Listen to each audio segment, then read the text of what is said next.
Programa Outras Palavras, um oferecimento Sindiúti MG, Sindicato Único dos Trabalhadores em Educação de Minas Gerais. Olá, acompanhe agora.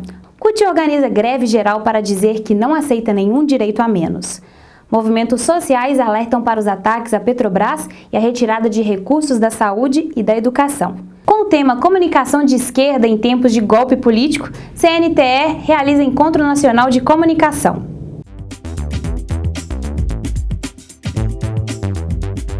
Educação em Debate. Trabalhadores e trabalhadoras em educação realizam nos dias 19 e 20 de outubro o Encontro Estadual dos Servidores das Superintendências Regionais de Ensino, SRS, e do órgão central da Secretaria de Estado da Educação. Saiba mais sobre esse evento. A decisão de realizar dias 19 e 20 de outubro o Encontro Estadual dos Servidores das Superintendências Regionais de Ensino, SRS, e do órgão central foi aprovada no Conselho Geral do Sindiúti no dia 29 de julho. Há um forte sentimento da categoria de que é preciso intensificar a luta.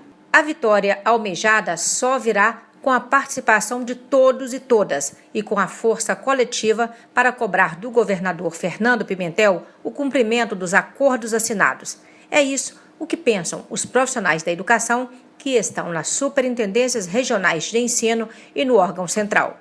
Eu sou Luiz Carlos, analista educacional da Superintendência Regional de Ensino de Pouso Alegre. A minha avaliação sobre a nossa organização é que ela é vitoriosa, em virtude de que nós fizemos a mobilização em todo o estado há um ano e conseguimos a conscientização de todos os educadores para uma luta comum. Mas apesar da nossa vitória, uma ressalva que eu faço é que é preciso que haja um comprometimento maior do governo para atender às nossas reivindicações e também uma conscientização maior daqueles que não entenderam o significado da participação para que possam participar conosco, porque sem participação de todos, a vitória ela tende a não ser a que almejamos. Meu nome é Joelisa, eu trabalho na Superintendência Regional de Ensino de Araçuaí, sou técnica da educação e faço parte também do grupo de trabalho instituído das superintendências e órgão central. Devemos fortalecer nossas bases em prol do que a gente almeja, que é a correção das nossas carreiras. A superintendência vem passando por um processo de descaso ao longo desses 12 anos, onde que todos os governos que passaram nunca reconheciam que a gente tinha esse pleito, que as nossas carreiras estavam erradas, mas ninguém nunca tomou uma atitude para poder consertar. Com a finalização do grupo de trabalho, hoje nós temos um documento do governo reconhecendo as nossas distorções.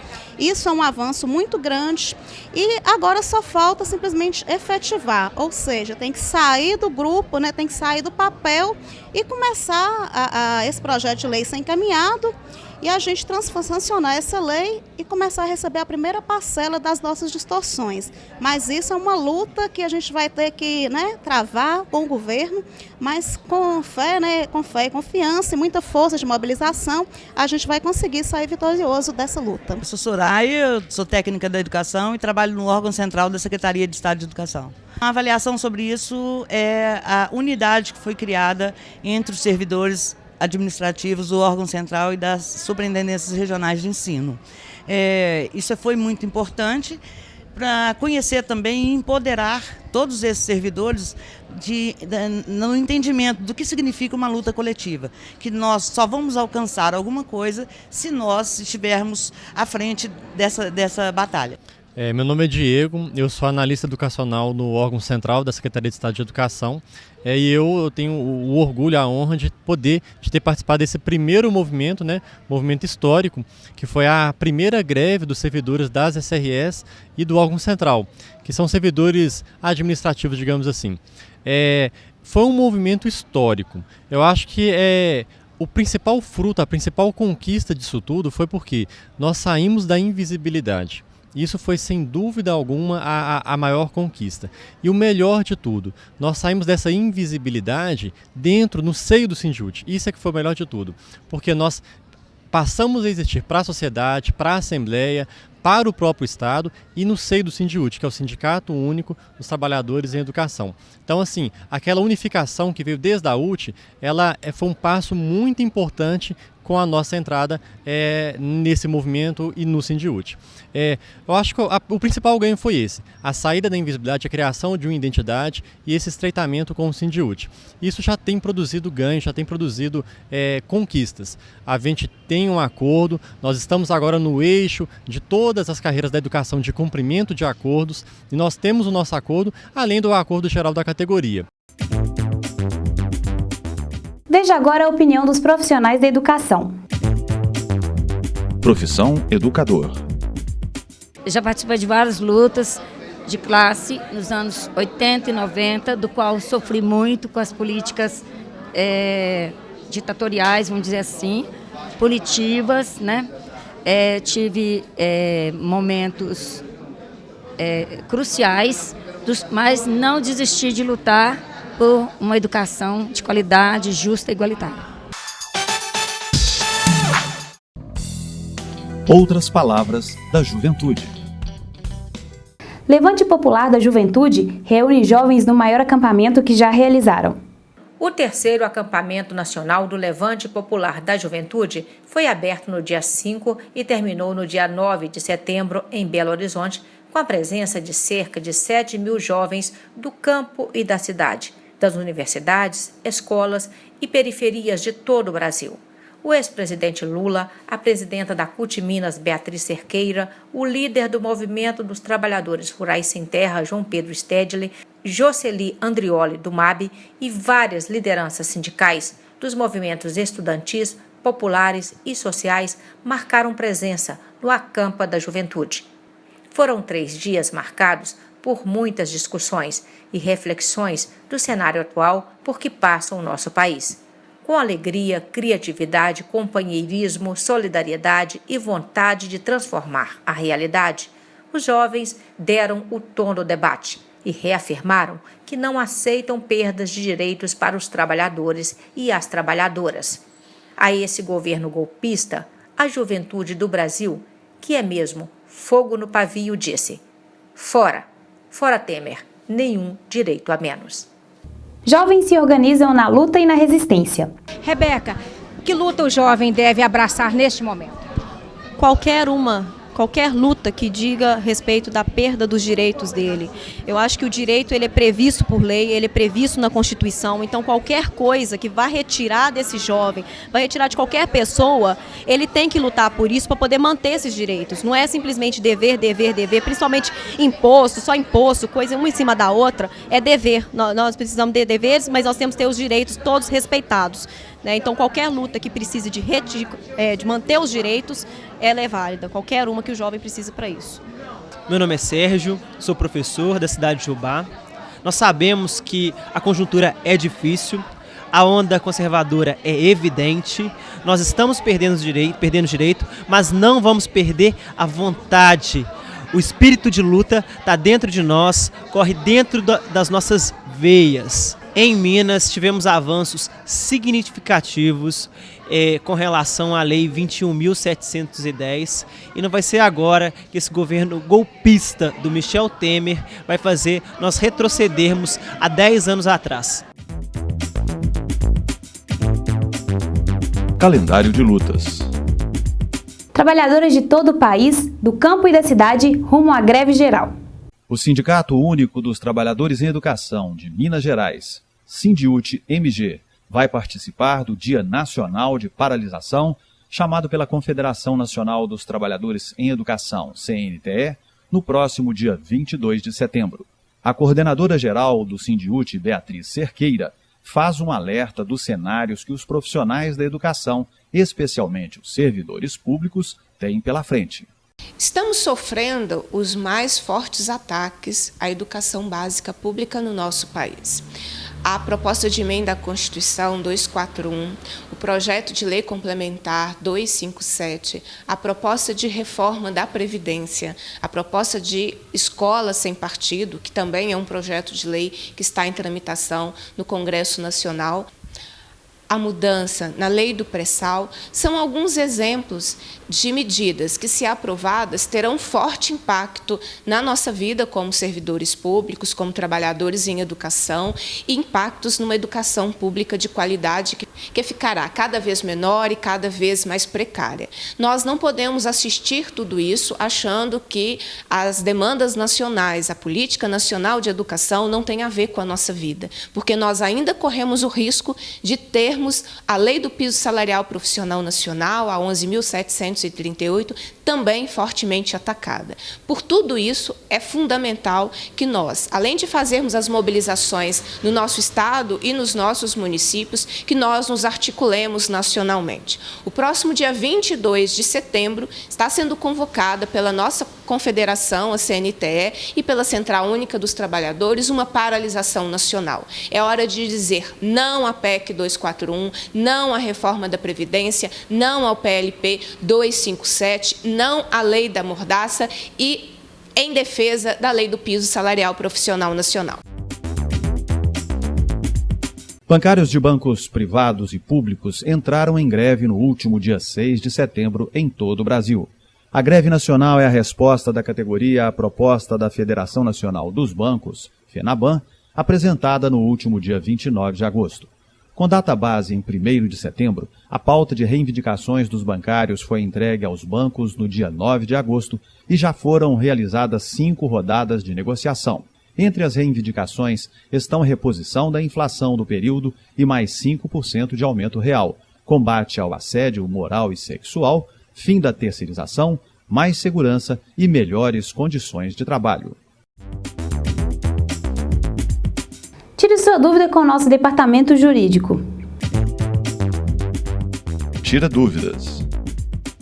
O servidor em estágio probatório pode pedir remoção ou mudança de lotação? Sim, o servidor em estágio probatório pode sim pedir remoção ou mudança de lotação.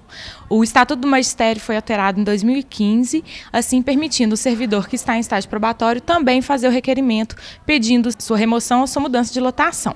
Se tiver alguma dúvida sobre sua mudança de lotação ou remoção, só entrar em contato com o Departamento Jurídico do Sindiúti.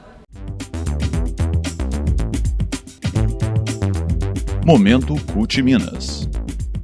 Jocely Andrioli, do Movimento dos Atingidos por Barragens, diz durante plenária realizada pela CUT Minas em Belo Horizonte dos ataques à Petrobras e da retirada de recursos destinados à saúde e educação.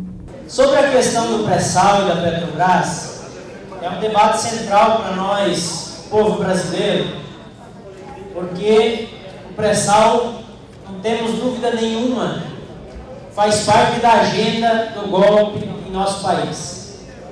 Ou seja, a disputa do pré-sal é um dos motivadores do golpe em nosso país. Por quê? Primeiro porque concentra entre pré-sal e Petrobras o debate da soberania do povo brasileiro. Quais são as 5 questões? Nos momentos da crise do capitalismo, eles fazem como medida no mundo inteiro. Primeiro, estabelece um novo padrão de exploração da força de trabalho, ou seja, novas estratégias de exploração dos trabalhadores. E aí você deve estar discutindo hoje de manhã, as PEC que estão aí, que nada mais é que isso. Estratégia de diminuir o serviço público e aumentar a exploração do trabalho dos trabalhadores. Segunda questão, tecnologia, o avanço da tecnologia. E aí, principalmente nesse momento da história, a tecnologia ligada à produção vinculada à comunicação. Ou seja, a comunicação vinculada à produção. Grandes sistemas e assim por diante. Terceira questão, estratégia do capitalismo nesse momento, é a disputa da base natural, dos territórios, onde permite a maior produtividade do trabalho dos trabalhadores, como a energia, como a água, como as terras, como os minérios, como a biodiversidade, E parece que o nosso país não tem nada disso, Quarta questão muito importante das saídas clássicas, a questão ideológica. Nesse momento se intensifica a disputa da ideologia, a disputa das mentes e os corações do povo, de maneira geral, para o projeto de direita, para o projeto conservador, de fazer o trabalhador achar que é por aí mesmo o caminho, e não reagir. Então a disputa ideológica nesse momento é colocada como nunca, como uma mordaça nas escolas que vocês estão vendo por aí. Quinta questão, o debate do Estado, o papel do Estado. Né? Reconfigura-se o papel do Estado nesse momento.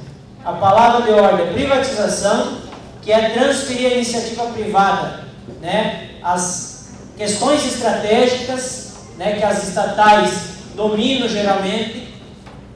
Segundo, transferir, além da riqueza, a lógica de exploração dos trabalhadores sobre a lógica privada. Então vem aí toda a intervenção no Estado para novas normativas de exploração de força de trabalho dos trabalhadores. A transferência, a disputa da boa parte do bolo do orçamento público dos estados para pagar juros aos grandes bancos, né, e as dívidas, né, que corroem isso. Então, são as estratégias de definir o papel do Estado. Por que o pré-sal e a Petrobras envolvem os 5 pontos da estratégia de dominação geral? Porque a Petrobras permitiu um avanço enorme do ponto de vista do ganho dos trabalhadores.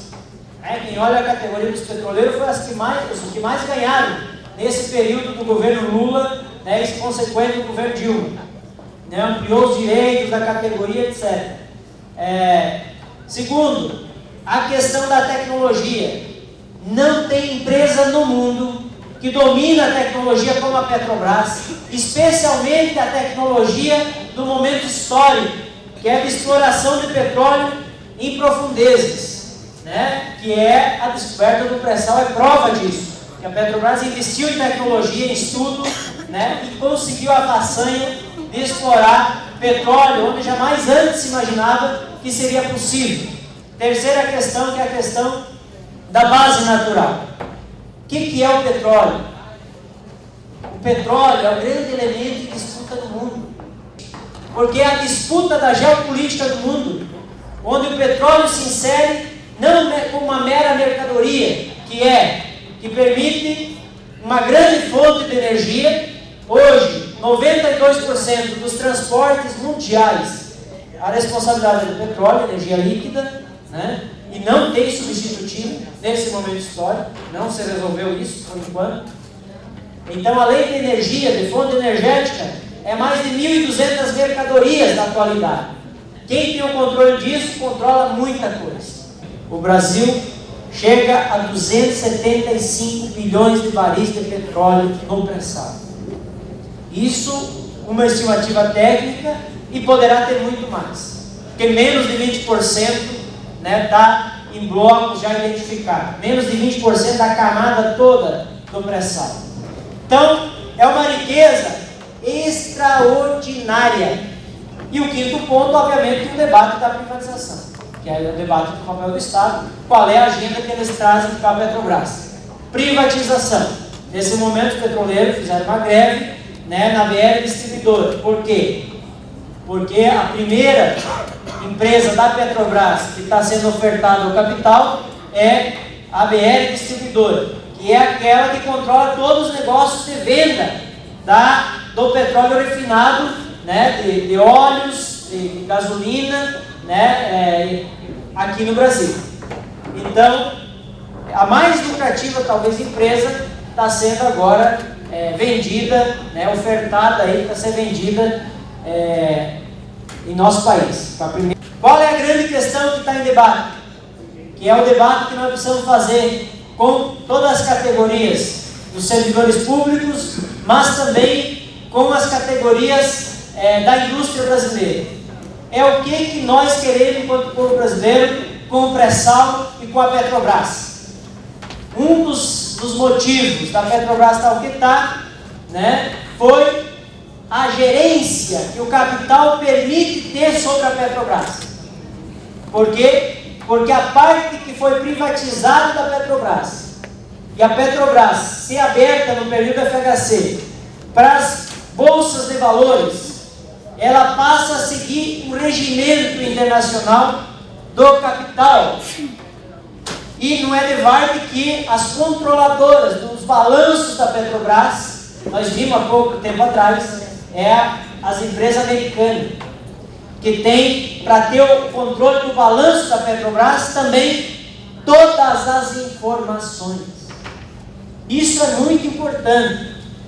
Nós debater o que nós queremos com a Petrobras, né? E provavelmente não ter que reestatizar essa empresa para ter o controle total do povo brasileiro no próximo período, né? E aprender com o que teve nesse período, né? Que o pessoal achava que era possível conviver nas regras atuais do negócio, como se as trapaças não existissem nos negócios, como se a luta de classe não passasse por essas questões estratégicas, né? Então uma questão é essa: o que nós queremos da Petrobras? É não deixar privatizar, essa é uma luta estratégica, mas é também retomar o controle estratégico dessa empresa do ponto de vista soberano do povo brasileiro.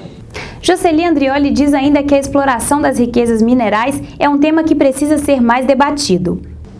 Por ser tão grande, escandalosa as questões do Brasil, e especialmente nessa área que envolve a soberania do povo brasileiro, que envolve diretamente a identidade do povo brasileiro, nós do MAP não temos dúvida nenhuma que esse é um dos grandes trunfos que nós temos na mão. E eu acho que nós não podemos cometer a covardia tal de deixar a nossa soberania entrar em risco, sabendo que nós construímos a maior empresa estatal, né, uma das maiores empresas do mundo na área de petróleo, que domina a principal tecnologia de exploração de petróleo, que nós temos uma das maiores reservas de petróleo do mundo e podemos ajudar, inclusive, a desdobrar isso em outros países. Esse momento histórico, por mais que a contradição e a onda vem para cima dos trabalhadores, mas nesses momentos históricos se permite o salto. Agora, para isso, precisa ter conhecimento. O povo precisa saber a riqueza que tem, precisa saber o país que vive, precisa saber aonde quer chegar, qual é o projeto que vai construir. E esse momento está colocado em nossas mãos. Então, nós vamos vir com criminalização, nós vamos vir com mais luta, nós vamos vir com mais debate. Eles vão tentar privatizar, está aí colocado de novo. As eleições foi ganho nos outros períodos com caráter anti-privatização. Ou seja, tem um sentimento no povo brasileiro que privatização é um problema. Então, esse debate do pré-sal de Petrobras, vinculado ao debate de saúde e educação, vinculado ao debate do desenvolvimento da indústria nacional, permite nós, povo brasileiro, dar um salto de qualidade na construção do nosso projeto e principalmente na construção das nossas lutas. Nós pretendemos agora começar a organização de um processo que visa discutir com todos os professores, com todos os agentes de saúde, com todos os estudantes do Brasil, né, e com o povo brasileiro de modo geral, o que é essa riqueza, o que está em ameaça nesse momento, e nós fazer uma grande luta em nosso país. Mulheres em Marcha. Chega de impunidade e de violência. Mulheres em busca de seus direitos. Na minha opinião, já passou da hora da sociedade brasileira dizer um basta à violência contra a mulher. É inaceitável que uma democracia como é o Brasil, como nós temos lutado para construir no Brasil, tenha índices tão alarmantes de violência contra a mulher. Nós caminhamos lutando para a superação disso.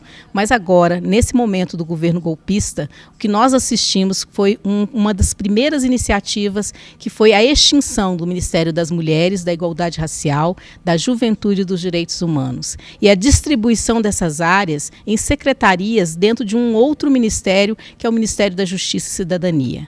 A questão da violência contra a mulher é uma questão da luta pelo direito de ser quem se é, pela luta e pela liberdade de todas nós mulheres, que temos o direito de ir e vir, que temos o direito sobre o nosso corpo, que temos direitos reprodutivos, e essa é uma conquista que nós, mulheres, conquistamos, avançamos e desenvolvemos na sociedade brasileira e que ninguém pode tirar, nenhum golpe deve tirar, e nós temos que resistir sempre e denunciar a violência.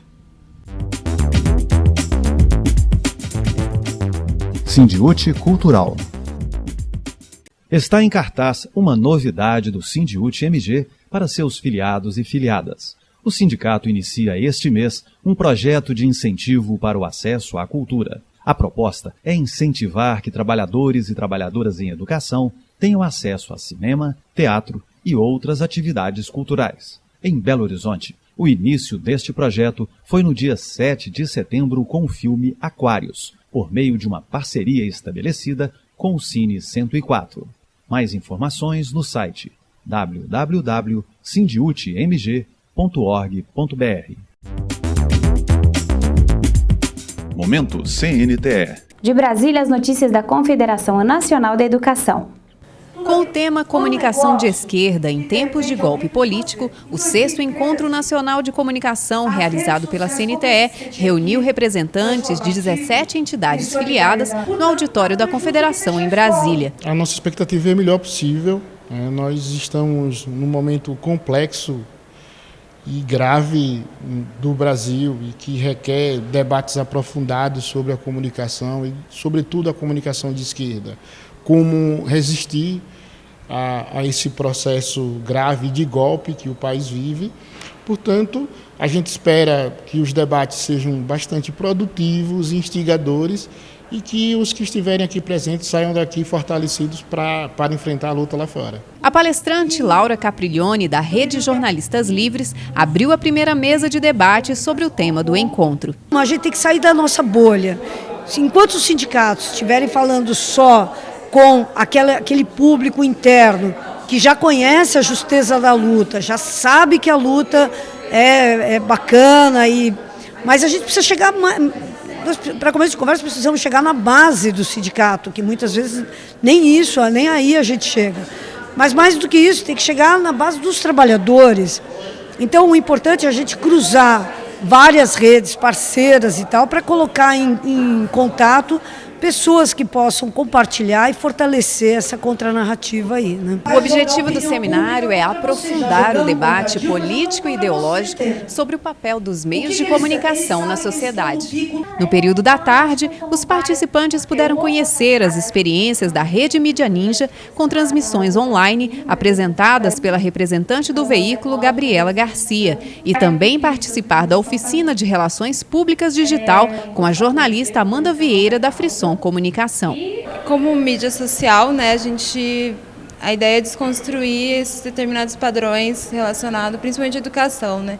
Então a gente tem uma universidade livre onde todas as pessoas podem contribuir com o seu próprio acúmulo, né? Então todos são educadores em potenciais, todos estão se ajudando, se ensinando, compartilhando informação, compartilhando conhecimento. Para a gente poder ter um bom trabalho eficiente nas redes, a gente precisa ter um planejamento que inclua monitoramento, produção de conteúdo relevante e interação. Porque não adianta a gente só produzir o conteúdo e achar que já fez todo o serviço. A gente precisa interagir com os nossos públicos, saber quais são os assuntos que eles gostam mais, o que eles gostam menos. E monitorar. Monitorar significa acompanhar, né, os posts que você coloca, saber quais têm mais adesão, quais têm menos adesão. E assim a gente vai trabalhando em cima de um público mais amplo e fazendo com que a mensagem chegue para mais e mais pessoas. Agradecemos sua audiência. Fique agora com o nosso quadro de humor.